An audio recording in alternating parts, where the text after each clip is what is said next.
Beaucoup de l'invitation, monsieur le libraire, de Zoïr, et vous, merci d'être là. Je voudrais présenter en quelques minutes ce livre, donc Missak et Mélinée Manouchian, un couple en résistance. En fait, tout a commencé l'été dernier, quand je rentre à la mi-juillet, chez moi, je trouve sur ma messagerie une demande d'un éditeur, qui est l'éditeur de l'Archipel, me disant: Monsieur Stray, voulez-vous nous écrire une bio de Missak Manouchian? On était le 15 juillet et il me proposait de l'écrire pour le 15 octobre, 300 000 signes. C'est un sacré défi d'écrire ça aussi vite, même si je connaissais un peu le sujet, mais je lui ai quand même dit: écoutez, moi je souhaiterais écrire sur Mélinée et Missak et Mélinée, parce que je trouve qu'en général, la place des femmes dans la résistance est sous-estimée et maltraitée, peu connue. Elle a joué aussi un rôle tout à fait important, et puis on verra que dans les FTP-Moy de Paris, c'est-à-dire ces partisans typiquement de la ville, les femmes ont joué un rôle tout à fait important. Lorsque le groupe est démantelé en novembre 1943, 60 arrestations, 20 femmes, donc ça veut dire quand même voilà, une participation des femmes importante, et puis aussi on verra que le résistant qui est chargé des armes, qui est quand même essentiel pour un groupe de résistance, c'était une femme. Elle s'appelait Olga, je vais retrouver son nom, pardon. Et donc, on s'apercevra que c'était donc, là aussi, le rôle des femmes a été très important dans ce groupe. Alors, pour me lancer dans une aventure comme ça, j'avais déjà une petite culture de la résistance. Mais en même temps, quand vous abordez la résistance et l'occupation, c'est des sujets tellement vastes, tellement énormes qu'on risque de se noyer. Il y a tellement d'informations, tellement d'éléments divers. Donc moi, j'ai eu quelques références qui m'ont bien aidé pour partir dans l'histoire. La première, c'est un certain Olban, d'origine roumaine. Olban a été le fondateur des FTP-Moy parisiens.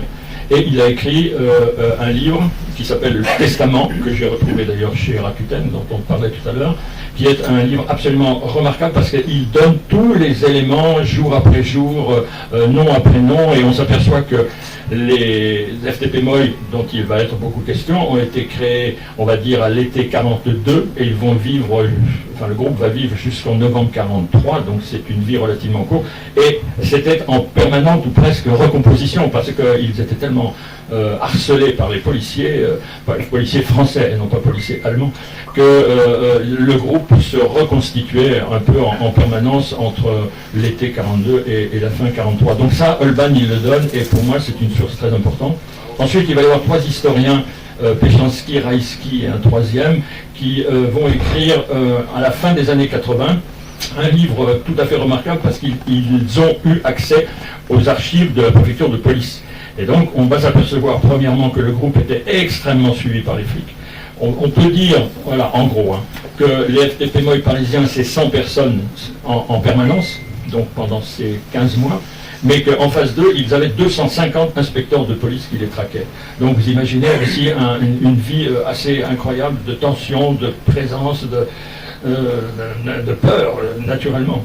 Donc ça, c'est le deuxième livre tout à fait intéressant qui m'a aidé. Et le troisième, c'est un roman policier de Didier Denax, qui a accepté d'ailleurs de faire la préface, et qui s'appelle Missak, tout simplement, et qui lui aussi donne de bonnes pistes pour s'y retrouver dans cette histoire qui est quand même assez compliquée, et qui ressemble un peu à un roman policier, parce qu'il y a des héros, il y a des salauds, il y a des traîtres, il y a des gens qui seront remarquables, etc. etc.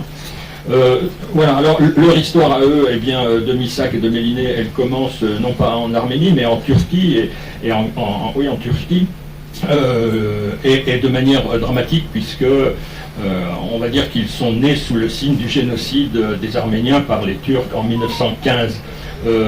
Missak doit avoir à peu près 10 ans à ce moment-là. Je dis doit avoir parce qu'il a donné des dates parfois un peu qui se discutent dans sa date de naissance. Son papa était paysan, le papa sera exécuté par les Turcs, et la maman sera déportée et elle va mourir pendant la déportation. Mélinée, c'est un autre milieu social. Mélinée, elle est la fille d'un membre de la direction des postes d'Istanbul, Constantinople. Donc c'était une bourgeoisie arménienne, mais qui va se faire tout de même massacrer parce que arménien et parce que les Turcs l'ont dans sa visée. Donc ces deux-là vont être récupérés tout de suite par les responsables de la communauté arménienne. Et ils vont être mis l'un et l'autre dans des orphelinats, un orphelinat catholique pour Missak, un orphelinat protestant pour Mélinée. Et on va dire qu'ils vont avoir une culture tragique dans leur enfance, mais en même temps, la structure va leur permettre d'avoir une culture solide qui va incontestablement les aider à tenir la route plus tard. Elle va passer en Grèce assez vite parce que voilà, en permanence ils sont harcelés et lui va faire une formation de menuisier. En même temps, il apprend très vite le français, il va être fasciné par la France, il veut découvrir la France et il va arriver à Marseille, en fait, dans un port à côté de Marseille, et il va travailler à la Seine, voilà, à la Seine, et il va travailler dans les chantiers navals de la Seine, donc il doit avoir à peu près 20 ans, un peu moins de 20 ans, il va travailler pendant un an là, puis il va monter à Paris. Donc là on arrive dans les années 20, lui va s'intégrer tout de suite à la communauté arménienne de Paris. C'est un milieu artistique, alors c'est un personnage très multiple, Missak. Il est ouvrier, il est poète, il est intello, il est prolo, il a une disponibilité extraordinaire, il a une envie de culture, d'art, et en même temps, la vie fait que il doit travailler en usine, etc. Elle, dans ces années-là, elle va louer un appartement. Elle a donc une relative autonomie financière et elle loue l'appartement au un grand-oncle qui s'appelle Aznavourian. Et ça c'est tout à fait intéressant parce que ça marque le début d'une très longue et d'une très solide amitié entre la famille Manouchian et la famille Aznavourian, ou Aznavour, et une amitié qui va aider beaucoup les Manouchians dans les moments les plus difficiles et surtout cacher Mélinée chez les Aznavour. Et puis qui va je montrais tout à l'heure qu'il y a un petit cahier photo dans mon livre. J'ai une photo où on voit encore Mélinée et Charles Aznavour en 1964. Donc comme ils se sont connus en 1934, vous voyez, c'est une amitié de 30 ans, c'est une amitié solide, comment dirais-je, à la fois fraternelle et en même temps politique. C'est-à-dire que les Aznavour vont participer à la résistance pendant la guerre de manière active et reconnue. Ils avaient quel âge à ce moment-là? Ils avaient quel âge? Eh bien, on doit être autour de 25 ans, quelque chose comme ça. Autour de 25 ans. Lui décède autour de 35 ans, en 1944. Donc, ils adhèrent, c'est les années 30, des années de politisation, des années de bataille. Ils vont se politiser l'un et l'autre, ils adhèrent au Parti communiste l'un et l'autre, et ils vont être chargés, en fait, ils vont être délégués l'un et l'autre par leur quartier, ils habitent Paris, pour gérer une association d'entraide de la communauté arménienne de Paris, qui est en même temps une association qui est solidaire de l'Arménie soviétique, qui est entre-temps s'est créée. Arménie soviétique que ni l'un ni l'autre d'ailleurs ne connaît, puisqu'ils sont eux originaires plutôt de Turquie. Donc ça va être leur actualité des années 30, la proximité avec les Aznavour, la crise et l'arrivée de la guerre, le pacte germano-soviétique. Avec le pacte germano-soviétique, le PCF est interdit en septembre 1939 et tout de suite Missak Manouchian est mis en prison. Il est mis en prison parce qu'il est connu, parce qu'il est repéré, parce que... Et il a un bon réflexe, il demande tout de suite d'entrer dans l'armée française. L'armée est quasiment obligée de l'accepter, et donc il devient soldat de l'armée française. En même temps, on se méfie un peu de lui, donc il va être soldat dans un bataillon en Bretagne. Bretagne où il n'y a pas particulièrement de combat, mais bon, il va gérer, comme c'était aussi un homme très sportif, très physique, très grand, très puissant, il va gérer l'activité physique de tout un bataillon dans le Morbihan pendant, on va dire, le premier semestre 1940. C'est aussi une période où il redemande pour la deuxième fois la nationalité française.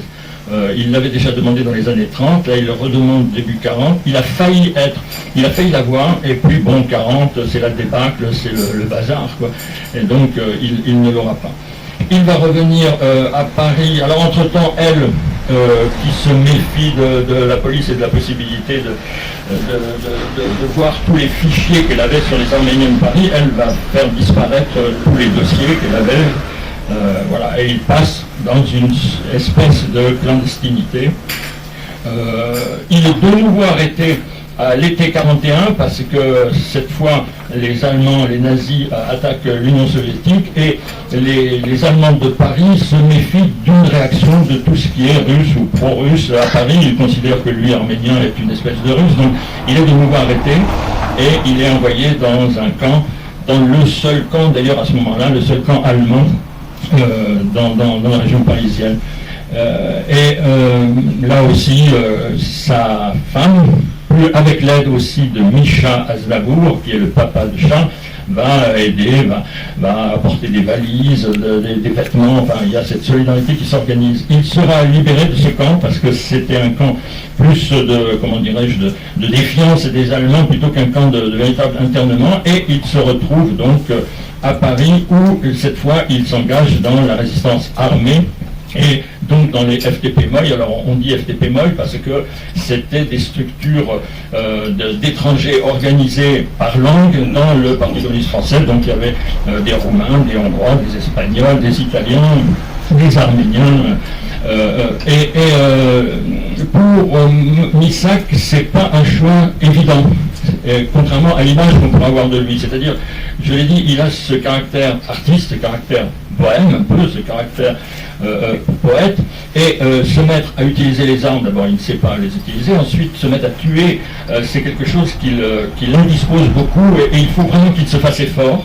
Et elle, Méliné racontera dans des autobiographies qu'il a dû vraiment se forcer pour devenir un résistant qui participe à la guerre proprement dite. D'ailleurs, il va être on va le tester, c'est-à-dire qu'il adhère au FTP-MOI en février 43. Il est mis dans le groupe en février 43 et on va lui demander de jeter une grenade dans un bataillon allemand qui passe par là. Il va jeter la grenade, il va y avoir des morts, etc. Il va se faire tirer l'oreille parce que la consigne, c'est chez ces résistants de ville, on sort, on frappe et on se cache, et on revient. De la même manière que la consigne, c'est on ne se fréquente pas entre résistants, eux c'était un couple, c'était un peu différent, mais on ne se fréquente pas entre résistants, sauf au moment d'opération. Voilà, c'était Olga Banchik, la responsable dont j'oubliais le nom tout à l'heure, et qui va s'occuper des armes. C'est elle qui... C'était souvent les femmes. Quelqu'un tout à l'heure expliquait que sa grand-mère faisait ça d'ailleurs. C'était souvent les femmes qui portaient les armes dans les landaux, dans les sacs. Et ils avaient rendez-vous avec... C'était des initiatives à trois. La femme qui portait l'arme, l'homme qui allait mener l'opération, et un troisième qui est là pour surveiller et dire si on peut pas, etc. Donc ça va être aussi... il se fait disputer, voilà, je reviens à mon histoire, il se fait disputer parce que au lieu de frapper, enfin de jeter sa grenade et de se sauver, il reste pour voir, il est sidéré par cet événement, donc...